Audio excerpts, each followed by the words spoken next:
Oganda ojiw mondo oter nyithindgi manyiri mantiere kindikni 10 gi 14 mondo oyud chanjo mar midhusi mong'ere kaka Human Papilloma Virus HPV, ma bende kelo tuo mar kansa mamako dhood ofuko mar nyuol ma sani kelo thoge mathoth mag mine e pacho ka.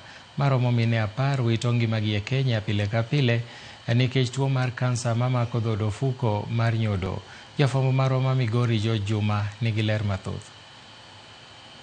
Kata bed ni tuono mar kansa mako dho ofuko mar kanyuol, ma bende ong'ere kaka cervical cancer koro ng'e gima kelo, kendo en kit tuono mar kansa ma inyalo geng' ka ichiwo chanjo mageng'o midhusino ma ong'ere kaka Human Papilloma Virus. Kwan mini mathoth pod wito ngimagi ka okalo kuom tuoni mar kansa e piny Kenya. Kansa ni mamako dho ofuko mar kanyuol ikelo kod midhusino ma ong'ere kaka Human Papilloma Virus, ma bende landore ka okalo kuom terruok. PV viruses ng'eny.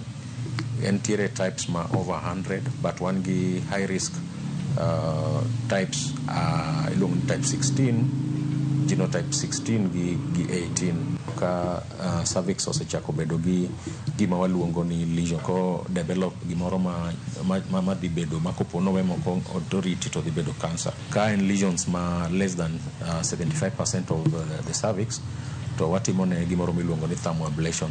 Lipot mawuok kuom migawo mathieth e pacho ka yango ni kwan mine maromo 10 wito ngimagi odiochieng' ka odiochieng' ka okalo kuom tuoni e piny Kenya. Kuom mine maromo 100,000 e piny Kenya, maromo 40 kuomgi yudo tuono mar kansa mamako dho ofuko mar kanyuol e piny Kenya e higa ka higa. To e kaunti ma Migori maromo mine 339 sani odak kod tuoni mar kansa mamako dho ofuko mar kanyuol.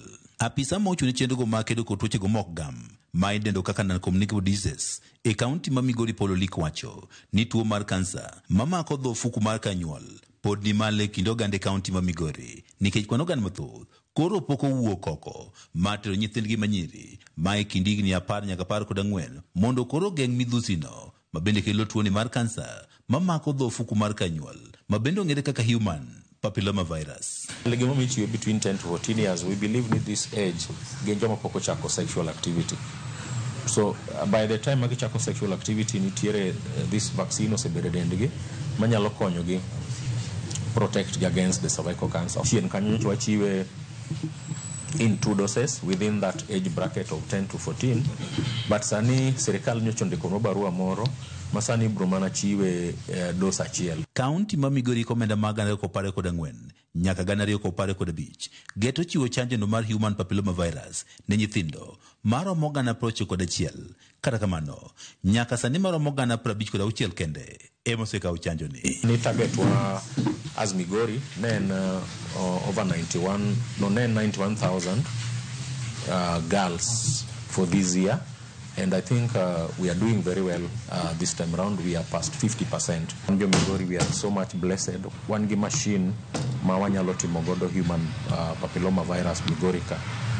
It is the only one of its kind around the Lower Nyanza, Wasav area Markisi, Migori, and as far as Nyamira.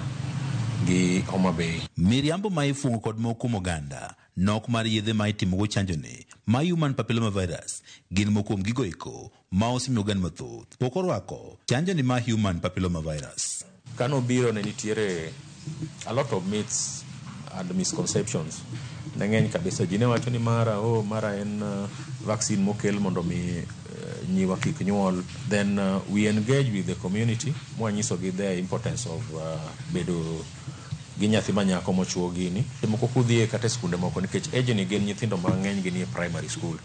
Kudhie skunde moko yudo ka seche moko pod jopuonj tamore. Then yudo ka nitie parents moko matin ma pod tamore. George Juma, Ramogi TV, Migori.